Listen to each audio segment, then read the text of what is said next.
Hello, গর্গবাবু এবং আপনার কাছে আমার প্রশ্ন যে বাংলা বলতে তো আমরা দুই বাংলাকেই বুঝি, মানে বাংলাদেশকেও বুঝি এবং পশ্চিম বাংলাকেও বুঝি। তবু বাংলাদেশকে এপার থেকে যেমন করে বাংলাদেশ বিভিন্ন অন্যান্য ভাষায় গালিগালাজ করা হয়, ঠিক তেমনভাবেই উল্টো দিক থেকেও কিন্তু ইন্ডিয়াকে নানা নোংরা ভাষায় গালিগালাজ করা হয়। তাহলে এইটাকে আপনি কিভাবে দেখবেন? মানে বাংলাদেশ অবশ্যই হিন্দু প্রধান দেশ নয় এবং ভারতও একটি গণতান্ত্রিক দেশ, ধর্মনিরপেক্ষ দেশ, কিন্তু তবুও এখানে ঈদ দুর্গাপুজো নিয়ে মারামারি হয়, ঝামেলা হয়। এছাড়াও এই যে আমরা বলে দিই বা দাগিয়ে দিই যে বাঙালির শ্রেষ্ঠ উৎসব দুর্গাপুজো, কিন্তু বাঙালি তো হিন্দু, মুসলিম, খ্রিস্টান সবাই হতে পারে। তাহলে কি শ্রেষ্ঠ উৎসব দুর্গাপুজো এটা বলা যায়? মানে তাহলে কি যারা বাঙালি তাদের ভাষাই বাংলা এবং যারা বাংলায় থাকেন তারাই বাঙালি, এবং বাঙালির শ্রেষ্ঠ উৎসব দুর্গাপুজো, ঈদ বা ক্রিসমাস বা অন্য কিছু নয় কেন? মানে তাহলে আমরা বাঙালিকে কিভাবে চিনব? যারা বাংলা কথা বলছে বা যারা বাংলায় থাকছে কিভাবে চিনব? দুজনের কাছেই আমার প্রশ্ন। দেখুন, গর্গ ওর ওর মত দেবে, কিন্তু আমার মনে হয়েছে এই দুটো বিষয়কে মিলিয়ে ফেলা উচিত না। আমার বক্তব্য হচ্ছে দুটো বিষয় আলাদা আলাদা রাখা উচিত। আপনি যে ধর্মীয় আচার আচরণ, সাংস্কৃতিক জায়গাগুলো বলেছেন, সেটার সাথে সামগ্রিক বাঙালি চিন্তাভাবনাকে মিলিয়ে নেওয়া উচিত না, এটুকু আমার বক্তব্য ছিল। গর্গদা,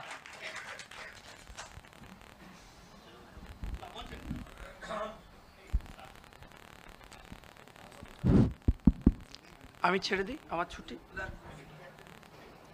হ্যাঁ, গর্গদা বলো। প্রথম হচ্ছে যে আমি তো সংজ্ঞাটা দিয়ে দিয়েছিলাম। আমি যে সংজ্ঞাটা বিশ্বাস করি যে বাংলায় কথা বলে নিজেকে বাঙালি বলে, আর ভেরি ইম্পর্টেন্ট, বাঙালি ছেলের সঙ্গে নিজের মেয়ের বিয়ে দিচ্ছে, উল্টোটা না। কিন্তু লুচি আলুর দম কি বাঙালির? বাঙালি আনার একটা সিম্বল তো মনে হয় কি? রবিবার সকালে লুচি আলুর দম, আলুটা মোটামুটি ব্রাজিল ঠাজিল এলাকা থেকে এসেছিল পর্তুগিজদের হাত ধরে। আর গমও আমাদের এখানে খুব হয় না, মানে যেটা দিয়ে লুচিটা তৈরি হবে, সঙ্গে এক কাপ চা, এটাও চীনারা এনেছিল। যে কোনো জাতি পরিবর্তনশীল এই অর্থে যে সে নিজের শর্তে অন্যগুলোকে নেয়। প্রবলেম লিট্টি নিয়ে নয়, প্রবলেম হচ্ছে লিট্টিটা কে বেচছে এটা নিয়ে, এইটাই। একটাই কথা বলে, যদিও প্রশ্নটা আমাকে করা নয়, বাঙালির সর্বশ্রেষ্ঠ উৎসব দুর্গা পুজো, না হ্যাঁ না, কি না?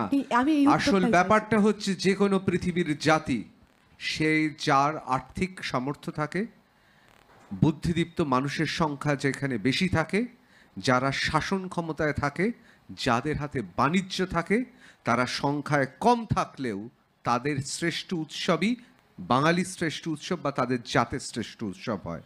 যে কারণে একসময় আয়ারল্যান্ড নয়, ইংল্যান্ডে যারা ব্রিট যারা, তাদের উৎসবই ছিল, আয়ারল্যান্ডকেও মেনে নিতে হয়েছিল, সেটাই তাদের শ্রেষ্ঠ উৎসব। আমি এক্ষেত্রে একটাই কথা বলবো গর্গ, সংখ্যার দিক থেকে বাংলা, দুই বাংলাকে এক করলে মুসলমানদের সংখ্যা বেশি, অনেক বেশি। কিন্তু যে বাঙালি বলেছিল যে দুর্গাপুজো শ্রেষ্ঠ পুজো, সেই বাঙালি তখন ব্রিটিশদের পর সবচেয়ে বেশি রাত চালাতো এই ভূখণ্ডে, সেই জন্য হয়েছে। আজকে সেই বাঙালি হিন্দিও নেই, আজকে সেই বাঙালির অবস্থানও নেই। আজকে বাঙালি শাসন করে বিরোধী শাসক পক্ষে কতগুলো জনগোষ্ঠী, সেখানে বাঙালি কখনো কখনো একেবারে কোনো ভোট ব্যাংক নয় বলে নিষ্প্রয়োজন।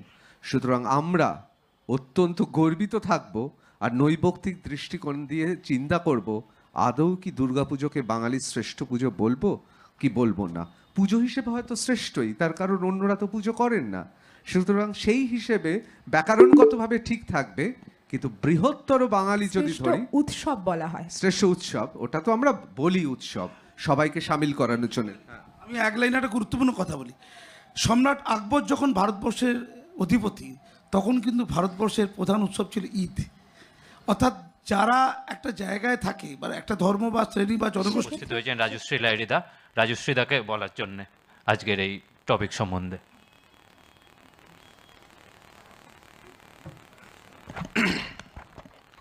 নমস্কার, শুভ সন্ধ্যা। মঞ্চে উপবিষ্ট ভদ্রমণ্ডলী এবং উপস্থিত শ্রোতৃমণ্ডলী, সকলকে আমার প্রণাম। প্রশ্ন অনেকগুলো এখানে রাখা হয়েছে, মন ভীষণ উৎসুক করছে তার প্রত্যেকটির জবাব দেবার, কিন্তু মঞ্চটি সেটির নয়, তাই জবাবগুলি দিচ্ছি না। তবে আন্তর্জাতিক ভাষা দিবস এবং বাঙালি কারা, বাঙালি কে, আমি বাঙালি, আপনি বাঙালি, কে বাঙালি, প্রশ্নটা আমার আপনার, না শরৎচন্দ্র যে বাঙালির ব্যাখ্যা করে গেছেন সেই বাঙালিকেই আমরা বাঙালি বলে ধরব, নাকি শরৎচন্দ্র ভুল বলেছিলেন? না, শরৎচন্দ্র বড় বাজে লোক, বড় বাজে কথা বলে গেছিলেন। শরৎচন্দ্র ঠিক বলেছিলেন না ভুল বলেছিলেন? শরৎচন্দ্রের বাঙালির ডেফিনেশন কি ছিল, সংজ্ঞা কি ছিল, মাফ করবেন, সেটা কি আমরা পড়ে দেখেছি কখনো? না, হয়তো পড়ে দেখিনি। তাই এই ছোট্ট একটা প্রশ্ন বা একটা বক্তব্য রেখে গেলাম। চেষ্টা করবেন শরৎচন্দ্র বাঙালি বলতে কাকে বোঝাচ্ছেন। 21শে ফেব্রুয়ারি, আমার ভাইয়ের রক্তে রাঙা 21শে ফেব্রুয়ারি। হ্যাঁ, কিছু কথা বলবো আজকে এই 21শে ফেব্রুয়ারি আন্তর্জাতিক ভাষা দিবস নিয়ে। আমার সঙ্গে অনেকে একমত না হতে পারেন, তার রাজনৈতিক কারণ থাকতে পারে, আবার তার কিছু অর্থনৈতিক কারণও থাকতে পারে। রাজনৈতিক কারণ থাকতে পারে, হয়তো অনেকে রাজনৈতিকভাবে একমত হলেও হবেন না, কিন্তু আবার অর্থনৈতিক কারণে হয়তো একটু কষ্ট হবে। তবে অর্থনৈতিক কারণটার অর্থটা হচ্ছে যেটা মাসুমদা অলরেডি এর আগে বলে দিয়ে গেছেন, ওই সংখ্যার শব্দটা 18 এবং ওই 10 না কত একটা জানি মোট মিলিয়ে যে সংখ্যাগুলোর কথা বলা হলো, কিন্তু হচ্ছে টোটাল সংখ্যাটা নাকি 35, কিন্তু 35 ওই অর্থনৈতিক কারণে অনেক কিছু হয়। বাঙালি কারা, বাঙালি, এই যে ভাষার কথাটা হলো, টেবিল চেয়ারের কথা, হ্যাঁ টেবিল চেয়ারের কোনো বাংলা ভাষা নেই, চেয়ারটার হয়তো একটুখানি হলেও আছে সিংহাসন, কিন্তু সিংহাসনটা তো চেয়ারটাদের মধ্যে কোনো সিংহ চিহ্নিত নেই, তাই জন্য সিংহাসন বলতে পারি না। কিন্তু টেবিলটা কিন্তু ছিল না আমাদের কোনো দিন, জল চৌকিটা ছিল, তো টেবিলটা আমাদের বলতেই হবে। দুর্গাপুজো বাঙালির শ্রেষ্ঠ উৎসব কিনা? হ্যাঁ, অবশ্যই দুর্গাপুজো বাঙালির শ্রেষ্ঠ উৎসব। কেন নয়? কেন নয়? কারণ ভারতবর্ষ স্বাধীন করার সব থেকে বড় অবদান ছিল এই বাঙালির, এই বাঙালির সব থেকে বড় অবদান ছিল। সেই বাঙালি বারোয়ারি দুর্গাপুজো, সার্বজনীন দুর্গাপুজো, যা দেখে লোকমান্য বাল গঙ্গাধর তিলক এসে হতবাক হয়ে গেছিলেন যে এই তো সেই স্থান, এই তো সেই প্ল্যাটফর্ম, হ্যাঁ আবার একটা ইংরেজি শব্দ ব্যবহার করলাম, এই তো সেই মঞ্চ যেখানে সমস্ত জাতীয়তাবাদী শক্তি একত্রিত হবে। বাঙালি অবশ্যই, বাঙালির উৎসব সব থেকে বড় উৎসব দুর্গাপুজো, কারণ বন্দে মাতরম ধ্বনিতে, যে ধ্বনিতে ঋষি বঙ্কিমচন্দ্র সমুদ্র হিমাচলকে উদ্বুদ্ধ করে দীক্ষিত করে দিয়ে গেলেন, সেই বন্দে মাতরম গানের শেষ পংক্তিতেই তিনি লিখছেন, ত্বং হি দুর্গা দশ প্রহরণ ধারিণী কমলা কমলদল বিহারিণী বাণী বিদ্যাদায়িনী নমামি ত্বং। তবে বাঙালি কি কখন নিজেকে ভুলে যেতে পারে?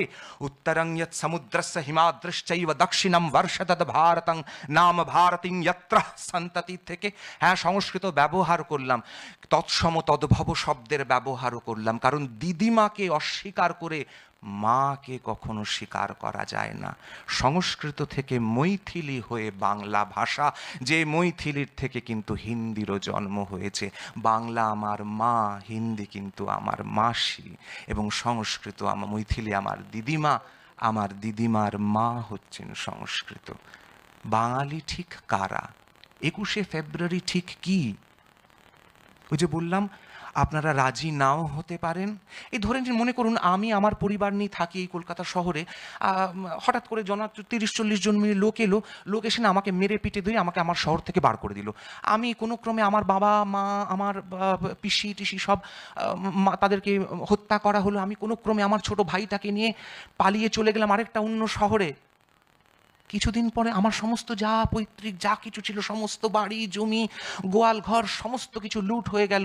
আমি শুধুমাত্র নারায়ণ শিলাটাকে হাতে করে কাঁকড়ে নিয়ে আমি চলে এলাম অন্য শহরে। কিছুদিন পরে শুনলাম ওই 30 জন লোকের মধ্যে না বড় বড় একটা, আজকের বাংলা ভাষায় বলছি, বাওয়াল লেগেছে। বাওয়াল। ওই লুটের মালটা ভাগ হবে কাদের মধ্যে, কি হিসেবে, সেইখানে আজকে দাঁড়িয়েছে উর্দু ভাষী বাংলাভাষী।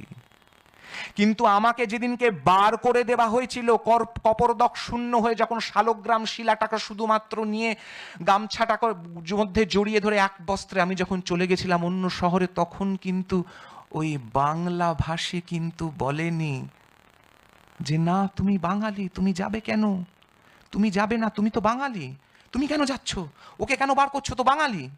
সেটা বলেনি। কিন্তু যখন সেই লুটের মাল ভাগ বাটোয়ারা করার হিসেব নিকেশ করার পরে যখন আলাদা হলো, তখনও কিন্তু সেই বাংলাভাষী বা বাঙালি কিন্তু বলেনি তুমি সই লাগিয়েছিলে, তুমি আমাগো ভাই, তুমি আমাগো ভাস্তা, তুমি আইসা যাও তোমাগো 14 পুরুষের ভিটা মাটির লজ্ঞা তার টানে সইলা আসো। সেইটা আমারে বলে নাই, কিন্তু আমরা আন্তর্জাতিক ভাষা দিবসে বৈশা আলোচনা করি বাঙালিয়ানা, অর্থাৎ ইলিশ মাছ, চাঁদপুরের ইলিশ, বাগাটের দই, ময়মনসিংহের বনবাদার, নাটোরের কাঁচাগোল্লা। কিন্তু আমরা ভুলা যাই বাঙালি মানে যে বাঙালি অস্মিতার কথা বলা হলো, ঋতদা বলেছিলেন বোধহয় বাঙালি অস্মিতার কথা, এবং বোধহয় মাসুমদা বলেছিলেন ইতিহাস ভুলিয়ে দেওয়ার কথা। বাঙালির ইতিহাসে আপনারা এখানে হাত তুলুন তো, কজন জানেন রানী ভবশঙ্করীর নাম? একটু হাত তুলুন, শুধু একটা হাত অতি কষ্টে উঠছে, বাকি কেউ জানে না রানী ভবশঙ্করীর নাম। বাঙালি অস্মিতার নাম রানী ভবশঙ্করী, যার নামে আজ অবধি আপনারা মা কাকিমাদের কিন্তু একটা প্রবাদ এখনো শোনেন, ননদিনী রায়বাঘিনী। এই ননদিনী রায়বাঘিনী কিন্তু হুগলির রাজবলহাট রাজবল্লভীপুরের রানী ভবশঙ্করীর, পেঁড়রগড়ের ভবশঙ্করীর থেকেই কিন্তু এসেছে। রানী ভবানী হচ্ছে বাঙালি অস্মিতার নাম। সিরাজউদ্দৌলার সঙ্গে লড়াই করে, ওয়ারেন হেস্টিংসের সঙ্গে লড়াই করে নিজের সামন্ত রাজলোক রক্ষা না করতে পারা অর্ধবঙ্গেশ্বরী নাটোরাধিপতিনী রানী ভবানী ৭৬ মন্বন্তরে সম্পূর্ণ রাজকোষ শূন্য করে দিয়ে প্রজার মুখে অন্ন তুলে দিয়ে ওয়ারেন হেস্টিংসের খাই মেটাতে না পেরে সামন্ত রাজ হারানো সিরাজ, যার রাজপ্রাসাদ নাটোর আক্রমণ করেছিলেন, তার বিধবা কন্যা রাজকুমারী তারা সুন্দরী দেবীকে অপহরণ করে নিয়ে যাওয়ার জন্য, তোলার জন্য। তাই ১০০ বছরের বাঙালি, শ্রেষ্ঠ বাঙালি তারা না রানী ভবানী, রানী ভবশঙ্করী, কেদার রায়, রাজা প্রতাপাদিত্য তারা? বাঙালি অবশ্যই একটি ভাষাগত জাতি গোষ্ঠী নয়, বাঙালি একটি সাংস্কৃতিক গোষ্ঠী, যার নিজস্ব সংস্কৃতি আছে। ওই যে বললাম উত্তরাঙ্গিয়ৎ সমুদ্রস্য হিমাদ্রশ্চৈব দক্ষিণম, সেই তার মধ্যের একটি সংস্কৃতি যে সন্ধেবেলা তুলসী তলায় প্রদীপ দিয়ে শঙ্খ বাজিয়ে উলু দেয়, যার সন্তান বাইরে বেরোনোর সময় তার মা, কাকিমা, ঠাকুমা, পিসিমা তারা বলেন দুর্গা দুর্গা দুর্গা দুর্গে দুর্গতি হারিণী, দুর্গা কালী, দুর্গা কালী, দুর্গা কালী। বাঙালির অবশ্যই ১০০ বছরের শ্রেষ্ঠ বাঙালি যারা আমাদের তাড়ায় দিয়েছে, তারা নয়, বাঙালি এবার বাংলার বাঙালি, যারা সংস্কৃতি, যারা নাটোরের কাঁচা গোল্লাটাকে ভুলে যায়নি। আর শেষ করছি, সময় হয়ে যাচ্ছে, কিন্তু একটি প্রশ্নের জবাব শুধু আমি দিয়ে যেতে চাই। এখানে প্রশ্ন উঠেছে স্মৃতি ইরানি বাঙালি কিনা। আমি পুরো নামটা বলে দিচ্ছি, স্মৃতি ইরানি মালহোত্রা বাগচি। ইরানি তার স্বামীর পদবী, মালহোত্রা তার পিতার পদবী, বাগচি হচ্ছে তার মায়ের পদবী, তার দাদামশাইয়ের পদবী, শিবানী বাগচির মেয়ে। অসংখ্য ধন্যবাদ। বন্দে মাতরম। ভারত জননীর জয় হোক। আমাকে করতেই হবে, আমার একটা প্রশ্ন করতেই হবে। আপনি যতটা সুদর্শন ততটা সুললিত আপনার কণ্ঠ, আর মুশকিলটা সেখানেই এই রকম মানুষ যদি একটা ভুল কথা বলে যান, সেটা সাংঘাতিক বিপদ হতে পারে। আমি তীব্র প্রতিবাদ জানাচ্ছি। মৈথিলি নয়, পালি থেকে, পালি প্রাকৃত থেকেই বাংলা। মৈথিলির সঙ্গে বাংলাকে মিশিয়ে দেওয়ার এই চেষ্টাটা বারে বারেই হয়েছে এবং খুব স্পষ্টভাবে বলি যে বিরাট একটা অংশ পণ্ডিত বর্গ এটা চেয়েছিলেন, কারণ চর্যাপদ নিয়ে যখন বিতর্ক ওঠে সেই সময় মৈথিলি এবং সেখান থেকে বাংলা অথবা তার দিদিমা হিসেবে সংস্কৃত এই যে সারণীটাকে মানার কথা বলা হয়েছিল। কিন্তু ভাষাতাত্ত্বিকরা প্রমাণ করে দিয়েছেন, রাজর্ষি আপনি জানেন নিশ্চয়ই, প্রাকৃত পালি থেকেই কিন্তু মৈথিলি নয়, মৈথিলি বরং বাংলা, আদি বাংলার সমসাময়িক। সুতরাং মৈথিলিকে কখনোই পূর্বসূরি মানব না। গহন কুসুম কুঞ্জ মাঝে মৃদুল মধুর বংশী বাজে, অসাধারণ। কিন্তু পৃথিবীতে রবীন্দ্রনাথের এই ভানু সিংহের পদাবলী তার থেকেও কি এখান থেকে না হয় না, কিছু আসে না? অবশ্যই। তাহলে কি রবীন্দ্রনাথ না, ভুল না, ছিলেন? অবশ্যই, যদি রবীন্দ্রনাথ ভুল থেকে অবশ্যই। থাকেন তাহলে আমার রাজর্ষি অবশ্যই অসাধারণ, আর আপনার কণ্ঠে আরো বেশি ভালো লাগলো এই সন্ধেবেলায়। কিন্তু যাহা কিছু সুন্দর তাহা কিছুই বাঙালির জন্ম দিয়েছে, এটাও তো মানতে পারি না। যুক্তিটা হচ্ছে প্রাকৃত পালি থেকে আমাদের ভাবতে কষ্ট হয়, তার কারণ এর মধ্যে বৌদ্ধ মহাযান এবং বৌদ্ধ সন্ন্যাস যারা ছিল তাদেরও অবদান আছে। এটা কোথাও কোথাও বোধহয় আর্যাবর্তের তথাকথিত হিন্দু পণ্ডিত বর্গ মেনে নিতে পারে না। অবশ্য আমি দীর্ঘায়িত করব না, কিন্তু আমি প্রতিবাদ জানিয়ে রাখলাম, মৈথিলি থেকে বাংলার জন্ম নয়। তবে এই সমস্ত ভুলের মধ্যে তাহলে আপনার একটা ছোট্ট ভুল আমি ধরে দিলাম। আর্যাবর্ত শব্দটাতে বাড়িতে যখন আপনাদের নিশ্চয়ই এখানে প্রত্যেকের বাড়িতে বা কারুর না কারুর বাড়িতে নিশ্চয়ই সরস্বতী পুজো, লক্ষ্মী পুজো বা নিদেন পক্ষে একটা ওই সত্যনারায়ণ পুজো নিশ্চয়ই অনেকেই করে থাকেন, বাড়িতে অনেক সময় হয়। সংকল্প বাক্যটা শুধু সেই সময় স্মরণ রাখবেন, তাহলে আর্যাবর্ত শব্দটা কিন্তু ব্যবহৃত হবে না। সংকল্প বাক্য কিন্তু হয় জম্বুদ্বীপে, ভারতখণ্ডে, আর্যাবর্তে, ভারতবর্ষে, বঙ্গপ্রদেশে, গঙ্গা তীরবর্তী কালিকা ক্ষেত্রে অমুক দেবতার পূজা হেতু অমুক দেবশর্মণ অমুক সম্পল্প পরিশ্রামে। তাই আর্যাবর্ত কিন্তু অনেক বৃহত্তর ভারতবর্ষের। এইটা কিন্তু আরেকটি চেষ্টা, আর্যাবর্ত এবং দক্ষিণাবর্ত। সময় শেষ। হ্যাঁ, সত্যি আমার খুব জানার ইচ্ছে ছিল আর্যাবর্তের হিন্দু না বাঙালি হিন্দুদের কথা বললেন, আমরা এই নিয়ে নিশ্চয়ই আলোচনা করব। আচ্ছা, আমার জাস্ট একটা লাইন আমি বলি, আমি এখানে কোনো বিতর্কে অংশগ্রহণ করছি না। উনি যা বলেছেন শুনতে খুব সুন্দর লাগছিল, সুরের মতো কানে বাজছিল, খুব মন দিয়ে শুনছিলাম। আমার জাস্ট একটা জায়গায় আমার মনে হয়, মানে ছোটবেলা থেকে আমি যেইটুকু দেখেছি, এখানে অনেকের বয়স বেশি, তারা আরও বেশি দেখেছেন, বলতে পারবেন, মা কাকিমারা বাড়ি থেকে বেরোনোর সময় বলছেন দুর্গা দুর্গা, কিংবা সন্ধেবেলা তুলসী তলায় পুজো দিচ্ছেন। শুধু এইটা বাঙালিয়ানা নয়, এর সঙ্গে বাঙালিয়ানা সেইটাও যখন ছোটবেলায় আমাদের কারোর পেট খারাপ হলে আমার ঠাকুমা টানতে টানতে পাড়ার পীর বাবার কাছে নিয়ে গিয়ে মাথায় ঝাড়ুটা দিয়ে আসতো, ওটাও আমাদের কাছে বাঙালিয়ানা। এবং এই গোটা বৃত্তটা নিয়ে আমার মনে হয় বাঙালিয়ানার অংশ, সেটাকে একটা ধর্মে বিভাজন করে দেওয়া আমার মনে হয় কোথাও গিয়ে এখানে আলটিমেটলি সেই বাঙালিকে আবার ভেঙে দেওয়া, আবার টুকরো করে আবার দুর্বল করে দেওয়ারই একটা চক্রান্তের অংশ। Thank you.